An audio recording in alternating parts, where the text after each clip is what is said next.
pessoa sacar o dinheiro para mim? Aí o cara falou assim, pode sim, por quê? Não, porque eu estou preso. Aí o cara lá do outro lado, você está preso, né? Deu uma risadinha, esse meu amigo, tu também, né? Tu também, tá estamos na mesma então, né? Caraca, mas foi um bicho. Vamos lá. Qual é a dúvida desse pesquisador? Isso aqui não é número inventado, tá? Isso aqui é informação publicada nessa revista chamada Lancet, uma revista de alto fator de impacto, muito boa revista. Vale a pena vocês colocarem no acervo eletrônico de vocês, tá? A dúvida é a seguinte: será que o local de moradia durante a infância e adolescência tem alguma relação com o desenvolvimento de esquizofrenia? Vocês sabem o que é esquizofrenia?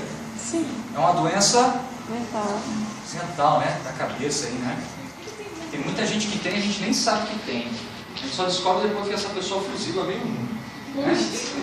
Não, mas é assim, às vezes acontece assim, né? Muito bem. Como é que ele fez isso? Selecionou 4 locais de moradia e foi analisar. Vamos lá. Dos indivíduos que moram em área rural, eles conseguiram estudar 19.132 indivíduos. Destes 19.132, 83 desenvolveram esquizofrenia. Portanto, isso gerou uma incidência de 31,2. Em indivíduos que moram em cidades com menos de 50 mil habitantes, eles conseguiram estudar 14.664 indivíduos. Destes, 81 desenvolveram esquizofrenia. Isso gera uma incidência de 39,8. Incidência maior ou menor? Em em cidades com mais de 50 mil habitantes, eles conseguiram estudar 5 mil elementos. Desses 5 mil, 30 desenvolveram esquizofrenia. Portanto, isso gera uma incidência de 43,2.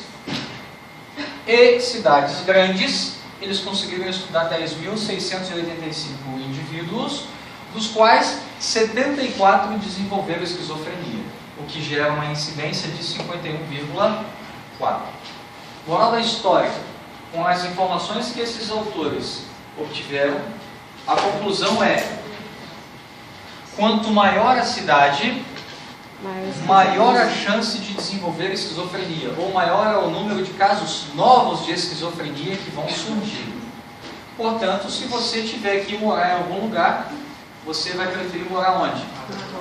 Na área rural. Se for só esquizofrenia, o que acontece no mundo, né? Mas como não é só esquizofrenia, obviamente que a gente vai repensar muitas coisas, né? Mas pensando só na esquizofrenia, realmente parece que o local de moradia influencia, sim. Tanto é que nós temos essa variável aqui. Como é que chama essa variável aqui? Relativo. Qual foi a área... desculpa, já vi a resposta. Qual foi o local que teve a menor incidência? A área rural. Então, a de menor incidência é a nossa referência. Risco relativo, vai ser tudo em relação à área rural, correto? Quem é que quer me falar? Se não quiser falar também, precisa falar, eu seleciono aqui na chamada. Como é que se interpreta esse risco relativo aqui? Ó?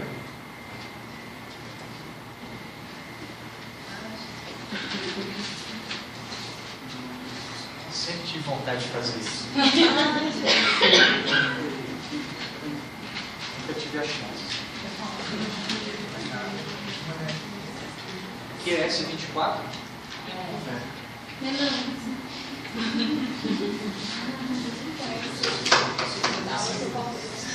Vou sortear aqui aleatoriamente. Tem uma página que só tem o nome. Não vai nela, sortida. Não, já está tudo. Já está inserido aqui. Como é que é teu nome? Gabriela. Gabriela? Não, pessoal. Gabriela, gente, vou Cabral Araújo. Isso. Não, mas não foi. Não, foi você. Eu vou sortear aqui. Gabriela Cabral Araújo.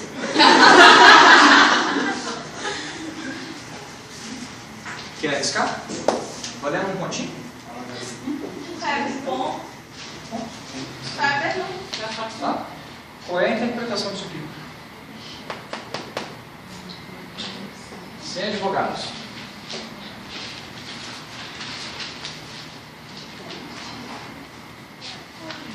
Pode até dar a sua presença, cara. Ou tal. Ou qual? Se entender a sugestão do seu colega que ama você. Seria o número de casos pela incidência? Posso chutar? Quem? Não, chute não. Qual o seu nome? Linda Kelly. Como é? Ah, é Linda Kelly. É assim mesmo que fala Kelly. Sim, de Kelly. Kelly. Não preciso falar Kelly porque eu tenho a língua presa sobre Kelly. Tá.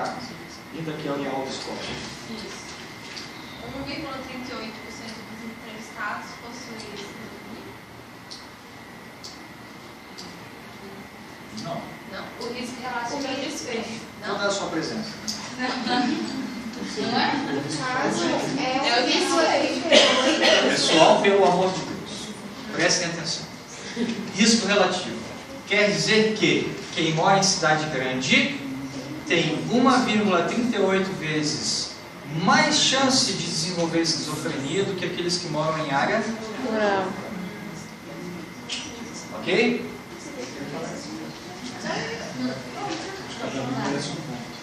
Tá? Professor, então interpreta ele da área rural, aquele uma da área rural, risco relativo. Não tem risco relativo. Não tem. Porque ele é referência. Ele é É referência. tudo em relação a ele. Ah, tá. Porque ele é o menor. Ele é a menor Sim, incidência. mas assim, o menor é... O menor é a incidência. Por isso que a gente divide o maior pelo menor. Lembra o que eu falei? Professor, mas por que ele tem? Desculpa te interromper. Por que ele tem 1,38% vezes mais e não só 0,38 vezes mais, já que a referência relativa é 1? Tudo bem. Você pode falar que é 1,38 vezes mais chance, ou você pode eliminar 1 e falar que tem 38% a mais de chance.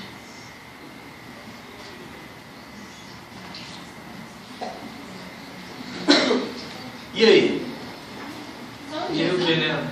Fiz pergunta, né? Não, acabou não. Pois não. Eu sei que você já falou, só para voltar, mas na área rural foram investigados 19.132 casos e na cidade grande foi só 10.685 casos. Por que deu maior as pessoas lá na cidade grande? Porque 83 em 19 mil, 74, que é quase 83 em 10 mil. Então, é mais indivíduos aqui desenvolvendo, né? Mesmo que aqui o número é menor.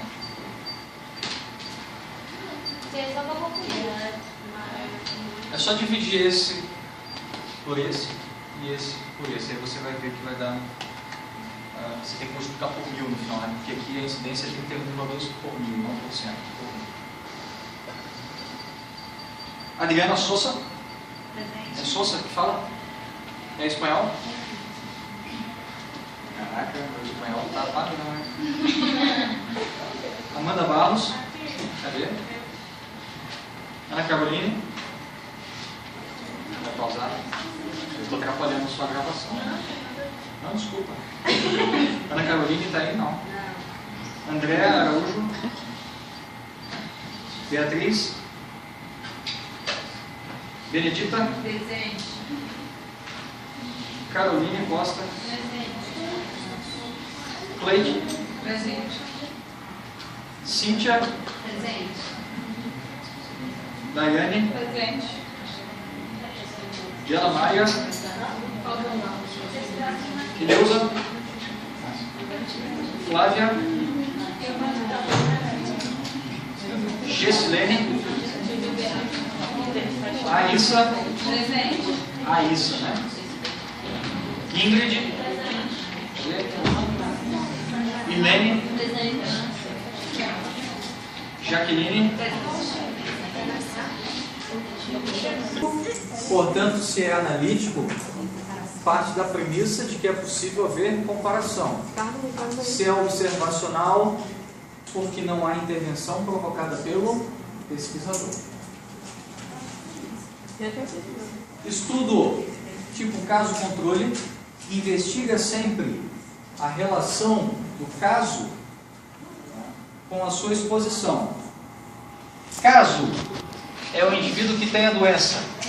E obviamente, se é um estudo caso-controle, o caso é quem tem a doença e o controle é quem não tem a doença.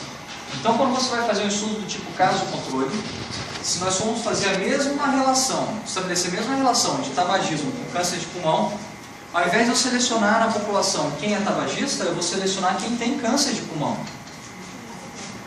Vou partir do caso para a exposição. E aí eu vou olhar para trás e vou perguntar se eles fumaram ou não fumaram. Só que para eu estudar dessa forma, caso controle, eu preciso, além de ter um grupo de indivíduos que tem câncer de pulmão, eu preciso ter um grupo de indivíduos que não tem câncer de pulmão, que é o meu grupo controle. Tá? E aí a gente vai olhar para trás e vai ver o nível de exposição. A gente vai buscar a finalidade do estudo caso-controle, que é de quantificação da exposição a fator de risco. Felicidade, cara. Não, isso aqui é só pode.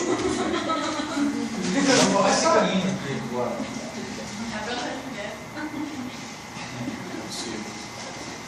Ok? Entenderam? Eu parto do caso do controle, olho para trás e vou buscar quantificação da exposição aos fatores de risco. Ok? Eu vou partir da doença ou eu vou partir da exposição? Da doença. Eu tenho como contar quantas doenças novas vão aparecer ou quantos casos novos vão aparecer? Não, porque eu já parto da doença. Então, no estudo do tipo caso-controle, eu não tenho como calcular a incidência.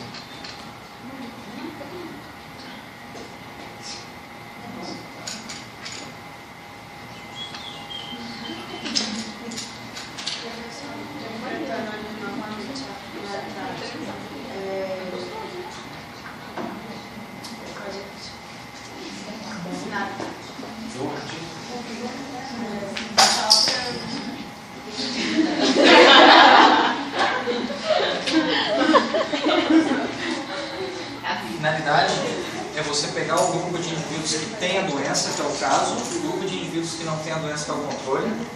Olha para trás e você vai quantificar a exposição ao fator de risco. Quantos indivíduos que têm a doença fumaram? Tantos. Quantos que não fumaram? Quantos indivíduos têm a doença cisplatina? Quantificação. Ok? Pode passar? Não.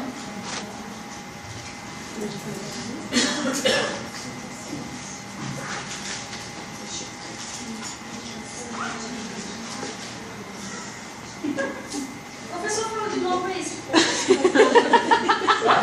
Fala de novo essa parte Se tiver igual a cabeça da colega de segunda-feira que disse que para ela clareou igual a noite. Eu queria que o senhor disse a parte que fala que olha para trás. Olha para trás, busca uma coisa. Tá, então olha só. Eu estudo caso controle. A identificação do grupo é feita a partir do caso, a partir da doença. Então eu vou pegar na população quem tem câncer de pulmão, por exemplo. Aí peguei lá 50 pessoas que têm câncer de pulmão, certo? Adianta eu pegar só esses elementos, olhar para trás e perguntar para eles quem fumou. Adianta fazer só isso? Não vai adiantar porque vai ter lá alguns que fumaram, outros que não fumaram e eu vou ficar com essa informação vaga. O que eu tenho que fazer? Eu tenho então os indivíduos que têm câncer de pulmão. São os indivíduos que compõem o meu grupo de caso. E aí eu vou pegar um outro grupo de indivíduos similares, mas que não têm câncer de pulmão. Indivíduos que têm as características similares. Tem o mesmo gênero, idade similar, peso, hábito de vida, enfim.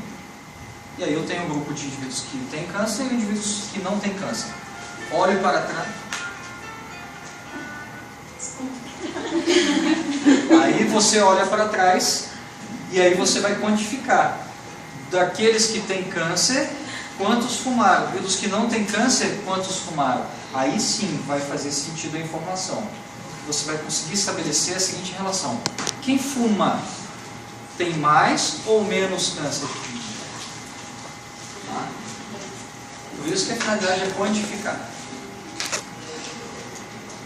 Olha lá. Quem tem a doença é o grupo de casos. Quem não tem a doença é o grupo controle. Se vertical, partindo da doença para a exposição, caso controle. Se da exposição para a doença, coorte. Exposição ao fator de risco. Tá? Coorte. Olha aí um exemplo de estudo de caso controle. Qual foi a dúvida desse camarada aí? A dúvida foi a seguinte: será que existe relação entre ingestão de álcool e câncer de esôfago? Quem bebe mais faz mais ou menos casos de câncer de esôfago? Não sei, vamos estudar isso aqui agora, tá? Olha lá. Casos são os indivíduos que têm a doença. Controles, indivíduos que não têm a doença. Bebem pouco e bebem muito. Quantos indivíduos estudados aqui têm câncer de esôfago? 200. Dos 200, quantos bebem pouco? 104. E quantos bebem muito? Muito cuidado com a informação dessa forma, tá? A impressão que dá quando você olha assim é a seguinte: opa, todos que têm doença, a maioria bebe pouco, então vai beber. Vai, pra você ver. E dos controles? Quantos não têm doença? 775. Desses aqui, quantos bebem pouco? E quantos bebem muito? Quantos bebem pouco nessa tabela? 705. Quantos bebem muito? 705. De 770, 104 tem doença. De 205, 96 tem doença. Quase metade. Então, muito cuidado como você olha a informação. Beber muito, segundo essa tabela, você tem um risco de quase 50% de desenvolver. Tá? Isso aqui é inventado, graças a Deus. Né? Não, mas é porque aqui está em gramas, né? Tá, quem bebe de 0 a 79 gramas de álcool e quem bebe de 80 gramas de álcool. Eu não bebo assim. Eu bebo litros. Então aí já resolveu o problema. Eu não peso antes. Não, pode ficar tranquilo. Não se aplica. Entenderam a relação? Muito bem. Nesse tipo de estudo é possível fazer uma outra continha, que eu só vou falar para vocês, não é para vocês se preocuparem com essa conta, tá? Mas é uma variável que vocês podem se deparar aí durante a vida de vocês. Depois, se vocês quiserem, eu explico para vocês com bastante calma o que é que significa, como é que se calcula, para que serve, onde é que você vai aplicar isso, se é para jogar para cima, para baixo, tá? Que é isso aqui, ó. OR. OR significa Odds Ratio. Odds Ratio. Razão de chance. Tá? A razão de chance é a razão do produto cruzado. Piorou, né? Se você multiplicar esse por esse e dividir pela multiplicação desse por esse, você tem Odds Ratio. Ela é regra de 3. Não é regra de 3. Tá. Faz assim e divide por esse aqui. Tá? Mas não se preocupe com isso agora. Porque se nós entrarmos na Odds Ratio, já nós teremos de ver a OOD. Desculpa, OOR. Tem OR, Odds Ratio, tem a OOR, que é a Odds Ratio. Tá? E aí assim vai.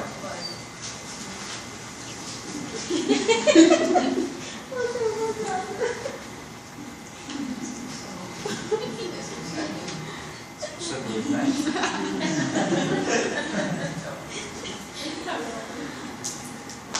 sofisticado.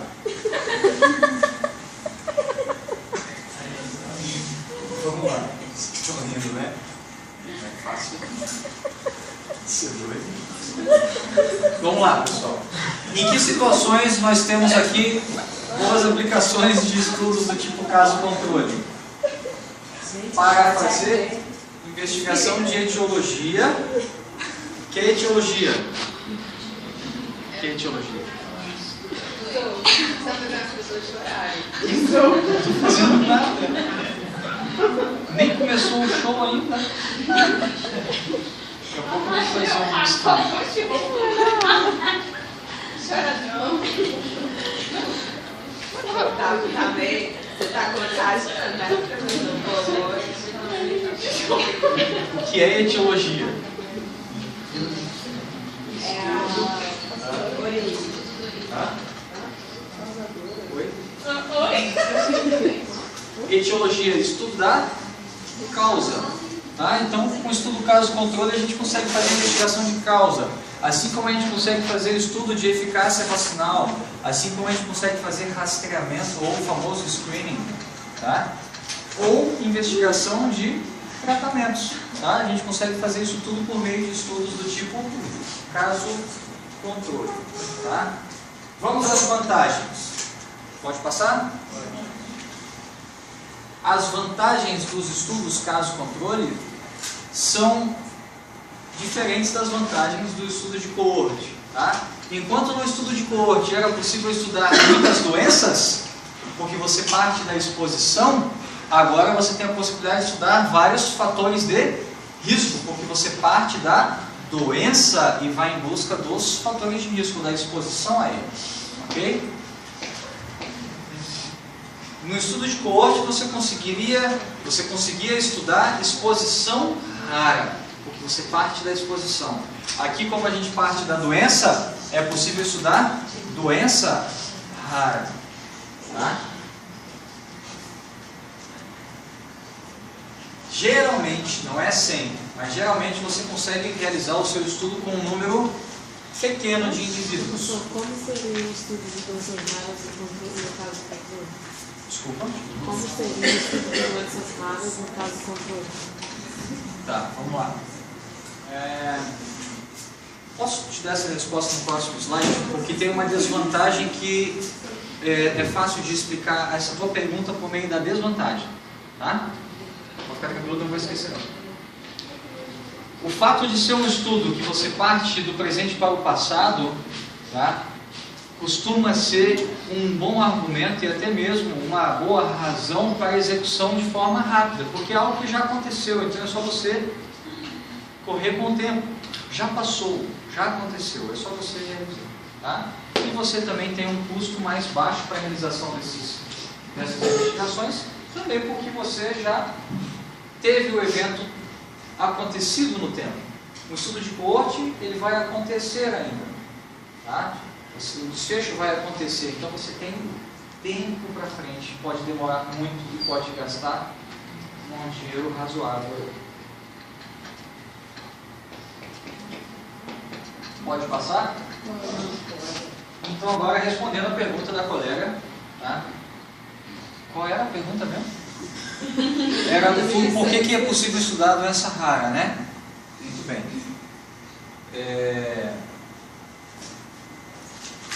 Vamos pensar o seguinte. Imagina que nós tenhamos aqui no Distrito Federal 10 casos de câncer no giro pré-central de pacientes com 120 anos de idade que tem uma amputação da perna esquerda e do braço direito. Equilibrando. Certo? É fácil de achar esse tipo de... Não é fácil. Mas se existe essa situação atípica, você consegue fazer esse estudo por meio de um caso-controle. Você já selecionou os casos, está ali. Tem 10 indivíduos com câncer no giro pré-central e esses indivíduos têm 120 anos de idade e tem amputação da perna esquerda e do braço direito. Certo? É raro, não é raro? Eu consigo fazer isso com no estudo de coorte? Não dá, porque eu vou ter que partir de uma causa e esperar que aconteça nessa população. Não vou conseguir fazer isso fácil. Tá?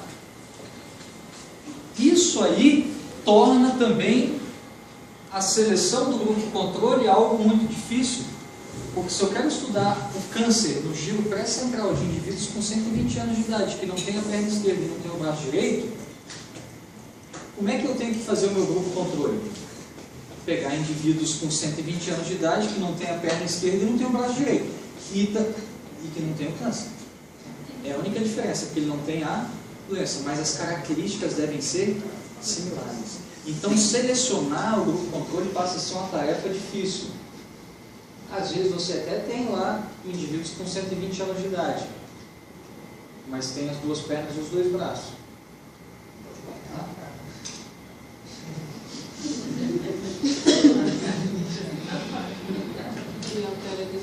Você pode pegar alguém que não tem, congela, espera chegar nos 120 anos, sei lá, coisas do tipo. Tá? Ou seja, você entendeu, né? É uma dificuldade muito grande a gente conseguir fazer essa seleção, e essa mesma dificuldade acaba sendo a vantagem pelo fato de ser algo raro.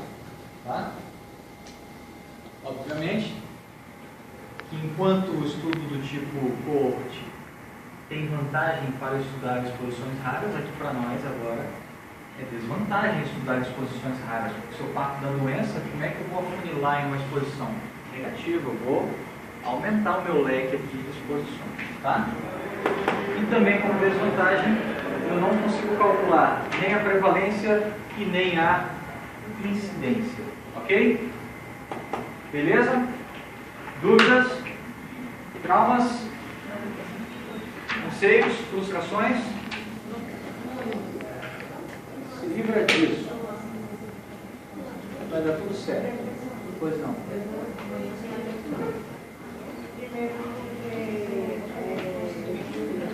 É uma...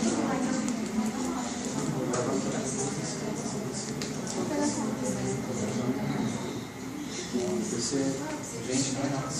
Eu vendi. Eu falei? Eu vendi? Gravações? Vai, mas é daqui a 15 minutos. Não. Estou de olho aqui no tempo. Vamos lá. Esse slide aqui, ele... Só para encher linguiça, tá? Ele só está aqui para fazer volume de slide, tá? É só para introduzir, ó. Estudos analíticos experimentais. O que vem a ser estudo analítico? Caramba. O que vem a ser estudo analítico? Estudo analítico é aquele que parte da premissa de que é possível haver comparação. E experimental? Porque há intervenção provocada pelo pesquisador. Pode repetir. Qual parte? Depois você pega aqui. O analítico é o estudo que parte da premissa de que é possível realizar comparação. Que parte da premissa? Parte da premissa que é possível realizar comparação.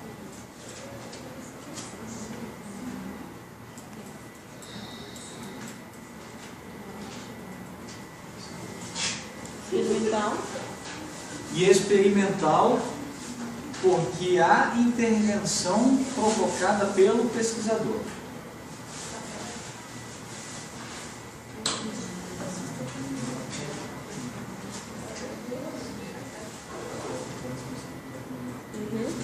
Ok?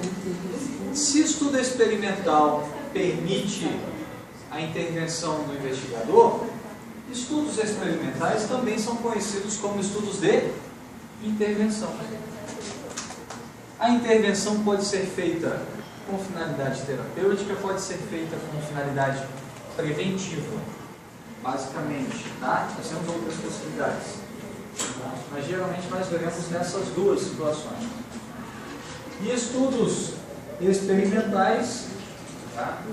Nós temos aí basicamente dois tipos deles: os ensaios clínico e de comunidade.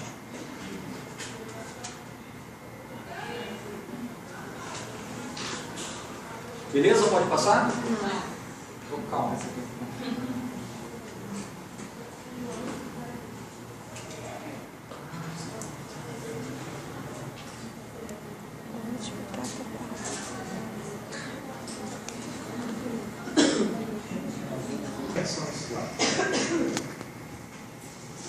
Podemos utilizar estudos experimentais para fazer comparação de populações.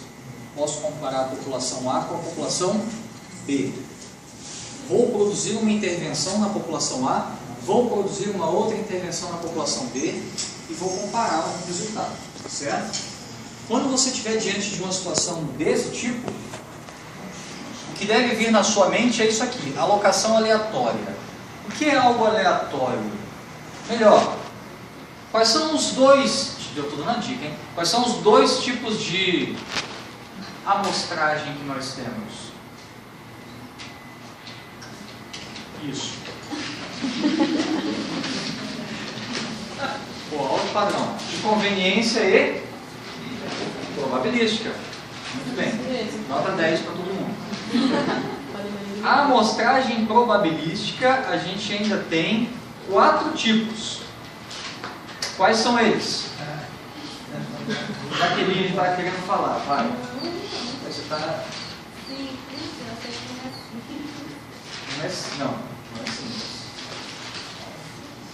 Aleatória simples, aleatória sistemática, aleatória estratificada e por conglomerado. Então, quando você estiver diante dessa situação, pense na forma como vai conduzir, ou como você vai conduzir a seleção da tua amostra. Tá? Deve ser aleatória, ou seja, de forma probabilística. Tá?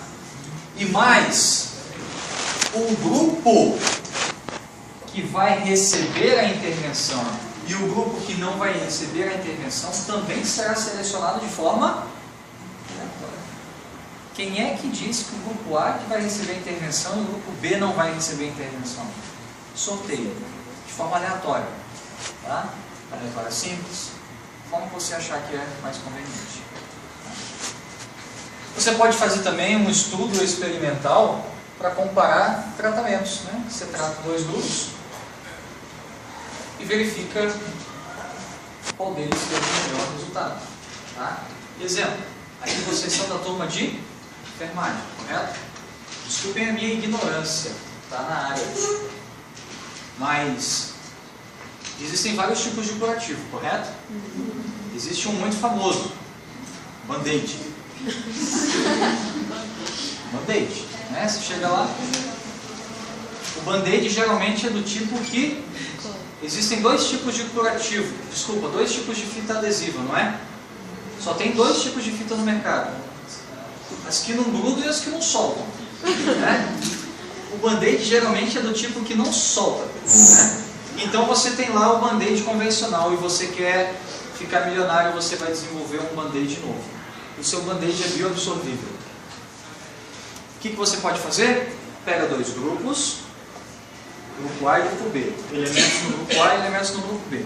Você pega os elementos do grupo A, vai ali fora no asfalto e rala o braço no asfalto. Estou brincando. Mas o indivíduo caiu sozinho e ralou. Aí você vai lá e cola o Band-Aid convencional nesses indivíduos do grupo que ralou o braço, certo? Aí você pega o outro grupo e vai ralar do mesmo jeito.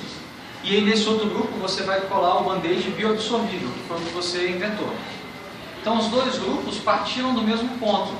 Os 2 estavam com uma ferida no antebraço esquerdo. Em um grupo foi tratado com Band-Aid normal e no outro grupo o tratamento foi o Band-Aid bioabsorvível.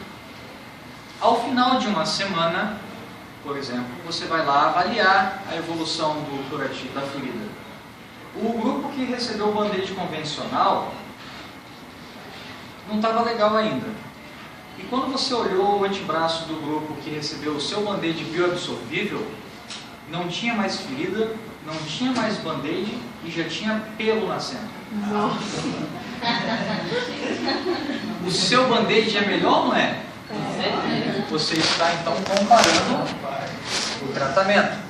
Quando você faz estudo, ou faz estudos desta natureza, tenha em mente esta palavrinha aqui, placebo. O que vem a ser placebo? A forma mais fácil de entender o que é placebo é pensar em medicamento, né? Você pega um medicamento e tira dele o princípio ativo. Ou seja, aquele medicamento não tem poder terapêutico por princípio ativo. Tá? Ok? Então o que vem a ser placebo? É uma intervenção sem princípio terapêutico, que costuma responder por aproximadamente 30% da melhora do paciente. Ou seja, 30% da melhora se deve ao placebo. Ok? Intervenção sem o princípio terapêutico. Se for medicamento sem o princípio ativo. Tá? Ok? Antes da gente ir para o intervalo, faltam 5 minutos. Vamos passar esse outro pedaço aqui e aí a gente vai para o intervalo. Tá bom? Não, tá bom não. Faltam 139. Passa rápido, né? Agora era 300 e pouco?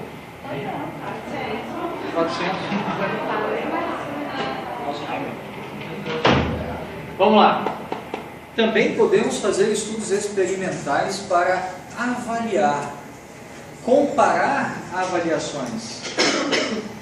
Esse mesmo estudo que vocês fizeram com band-aid, imagine que o resultado não tenha sido da forma como você esperava, que foi essa que eu falei. O de vocês, 100% nem tinha mais band-aid lá, ele foi todo absorvido. Mas imagina que não foi bem assim que aconteceu. E ao final dos 7 dias que você programou, tá?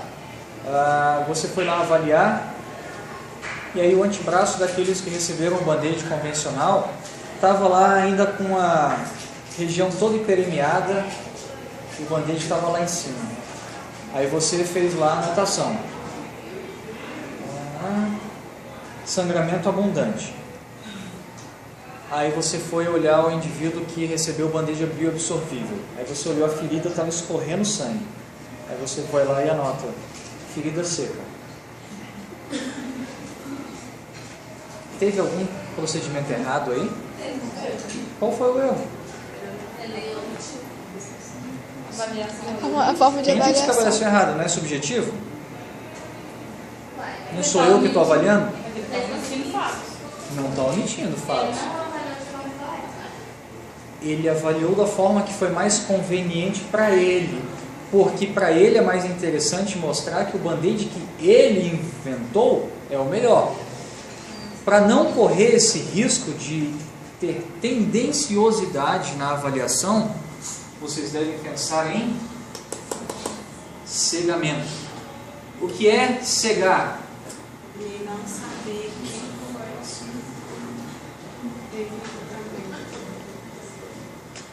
Tirar o olho. Isso? Não. O que é cegamento? na hora de avaliar, ele não, de certa forma, saber quem ficou com qual Exatamente. band-aid. O cegamento não é tirar a visão de quem está avaliando, e sim tirar a informação dos elementos dos grupos. Ou seja, quem está avaliando não sabe a qual grupo pertence os indivíduos.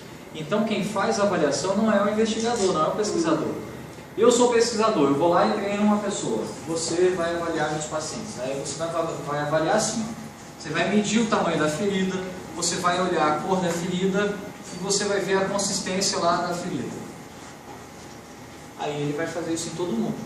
Depois ele te dá a resposta lá. Ele teve como ser tendencioso? Ele nem sabe quem é quem. Tá? Isso é um cegamento. Só que existem situações em que, mesmo que o indivíduo que avalie esteja cego para a avaliação, quando ele passa as informações avaliadas para o pesquisador, ainda assim o pesquisador pode ser tendencioso. E aí, para não ter o risco do avaliador ser tendencioso, você cega o avaliador também. E aí você está diante de um estudo duplo cego. Quem avalia não sabe e quem analisa também não sabe. Também outra pessoa vai avaliar. Desculpa, outra pessoa avalia, outra pessoa analisa. E depois de analisado, sim, entrega para o pesquisador. Aí sim, ele vai falar quem é quem. E aí já vai estar tudo analisado, não vai ter problema. Mas quem não vai faz tudo codificado. É o pesquisador mesmo que seleciona essas pessoas, no caso? O pesquisador, isso tudo deve ser planejado antes de iniciar o trabalho. Quem é que vai avaliar, quem vai analisar, como é que vai ser feito o cegamento. Tá? Ok? Se vocês me responderem certo a próxima pergunta aqui, vocês estão liberados para o recreio. O que vocês estão vendo aqui? Não. Slide branco, slide azul. Isso.